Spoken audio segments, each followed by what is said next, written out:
Hi, this is Joe again with another review. I'm going to say in this video we're going to be discussing the 1958 film Cat on a Hot Tin Roof. It's by Paul Newman, Elizabeth Taylor, and Bill Ives.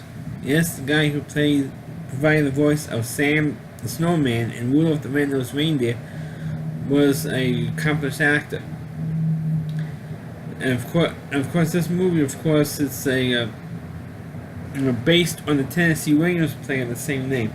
Of course, Tennessee Williams, who wrote the original play, was not thrilled with this movie because some of the changes that were made. And hopefully, if I have time to get into it. Of course, this movie, is about Bill Ives' character, who plays the character Big Daddy, and he was called Big Daddy pretty much throughout the whole film. And he just came home from his doctor's appointment, and he found out on his doctor originally actually gave the Bill Ives character, Big Daddy, a clean bill of health, and he's not sick or whatever. But he privately tells his two sons, one of them, Gopher, and another one, Paul Newman's character, saying that yes, he is actually dying of cancer and there's nothing I could do about it. It's an inoperable tumor that he has in his body, and he can't do anything about it, and he's dying. And it's just that how can you tell he's got a clean bill of health? Well, because everybody's nagging me to give him a clean bill of health, so he lied to him. Give him a positive message there. So they decided to go, because the doctor didn't want to move his 65th birthday party, especially what it was. And of course, his younger son is played with Paul Newman, who throughout the whole movie is walking around with a crutch, and he has his leg in a cast, or at least his ankle in a cast. He broke his ankle because he was a drunk. He's like the family drunk, and he's trying to relive his childhood by running around on the high school football field. He's running the track and trying to jump over the hurdles, and he tripped over one of them, and he broke his ankle.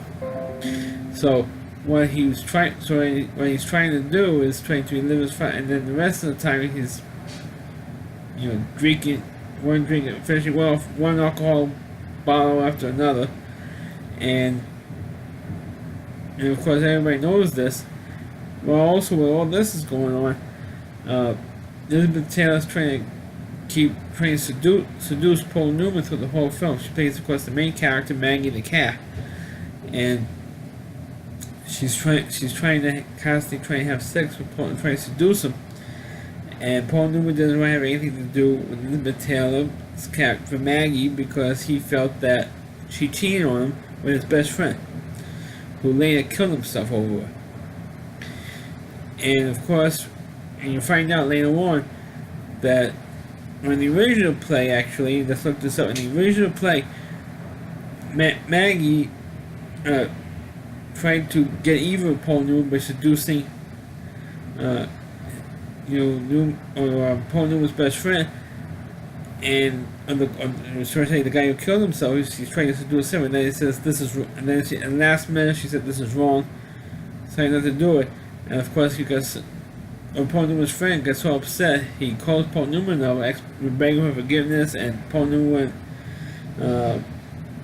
answered the phone because he believes that she cheated with his best friend on him to get even, and he later on and killed himself. Nothing happened between the two of them, and because he killed himself because he didn't want to ruin his friendship with Paul Newman.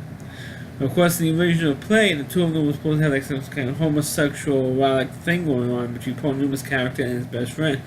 Of course, in 1958 audiences, they didn't want to write that stuff in, because of course, naturally, of course, was such a huge. They didn't have this thing, a token gay character back then that you do in just about everything today in 2018.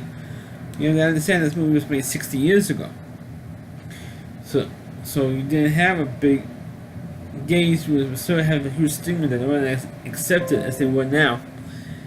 And so they wrote all that stuff. They wrote all the gay, homosexual, implied sexual homosexuality out from the movie version. But of course, when all this was going on, Paul Newman's sister-in-law was wondering how come you don't have sex with your wife. Says to Paul Newman, you two don't even have sex, so how can you have, you don't have any ears? And then the whole family finds out that Big Daddy was dying. And so they're like, how can you have an ear if you two don't even have sex? You avoid having sex. Because all the walls are thin here. We all know what's going on between you and Maggie.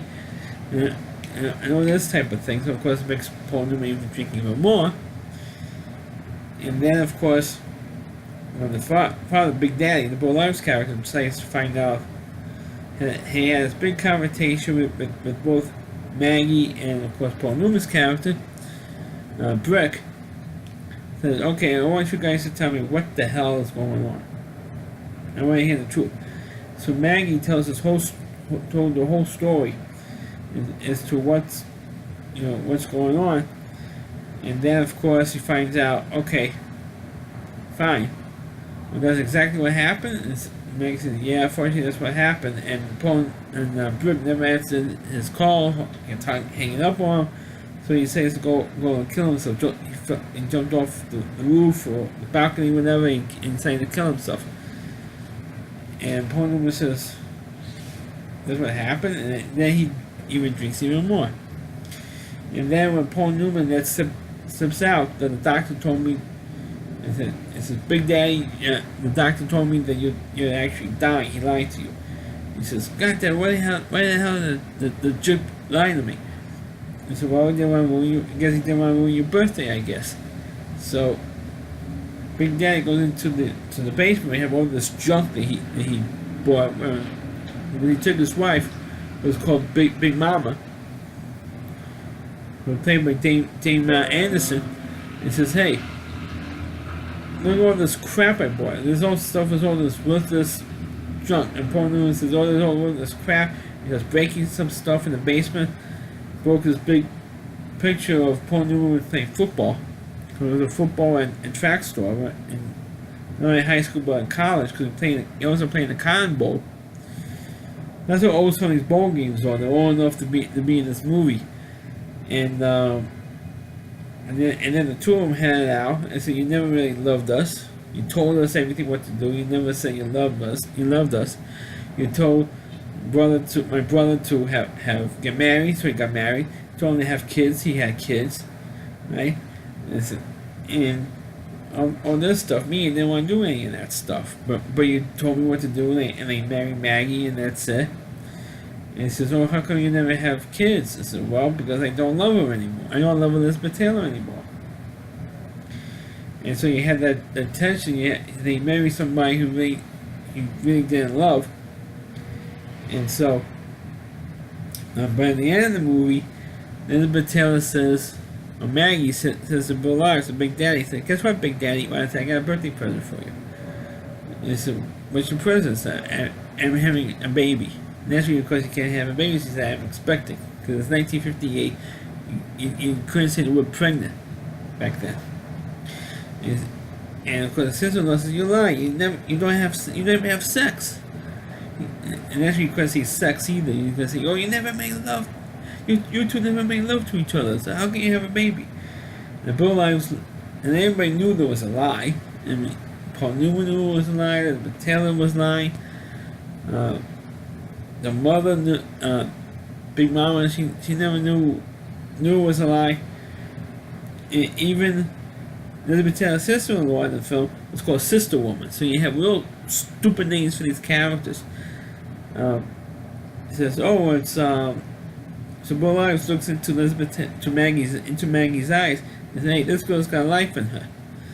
Like he knows, but looking into her eyes. I mean, come on. It says bogus crap that that was happening, what's going on, but it happened. That's how the movie ends. And of course, at the end of the movie, Paul Newman Brooke decides he's actually in love, and all this time, actually comes around and the old hormones start coming through, and the two of them starts making out, in the bed, going to the bed, they start making out. So they say, oh, let's make this lie into a truth, type thing, and that's pretty much how the movie ended. And of course, this movie is, it's based on a real classic Broadway play. And of course, this movie was nominated for a bunch of Academy Awards for Paul Newman, for Elizabeth Taylor, for direction, for Best Picture. Bill Ayers was nominated for an Oscar, even though he won an Oscar for a different movie that came out the same year, but he won an Oscar for Big Country, and not for Cat on a Hot Tin Roof. But the movie was popular, was successful, interesting. He got some mixed reviews. Some people liked it, some people hated it. Some liked the play more than the movie, or some liked the movie more than the play, and all that type of thing. But the movie is a classic Elizabeth Taylor role. I mean, it is. I mean, she was hot, she was sexy, she was everything that people made crazy over Elizabeth Taylor for. She did in this movie. I mean, this was definitely the sexiest role that I feel Elizabeth Taylor had. At least a few movies that I've seen her in. But of course, Paul Newman, of course, was very good playing a drunk in this movie. I mean, it was like an over-the-top drunk.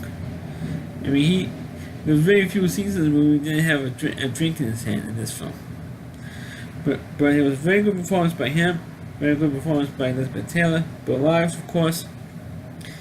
Because naturally, I'd never seen Bill Ayers actually physically on screen before, except for his voice in Rudolph the Red-Nosed Reindeer, which I mentioned earlier. He was the voice of Sam the Snowman, and that's the only role that I grew up with him knowing in. Was the role of the narrator, the Snowman, in Rudolph the Red-Nosed Reindeer, which came out like 6 years later on television. So I didn't know that he was a pretty damn good actor, Bill Ayers. So that's my review of Cat on a Hot Tin Roof. Please click on the video, please rate it, feel free to comment on it. Please subscribe to my channel, please forward this video on your Facebook pages, and check out all my reviews and on my YouTube channel at realityseed.com, that's OWDY, and that's seed.com. On the homepage, the reality reviewer, Chris Lee Moore, and please check out all of his videos on this website. Thanks for watching, and catch you next time.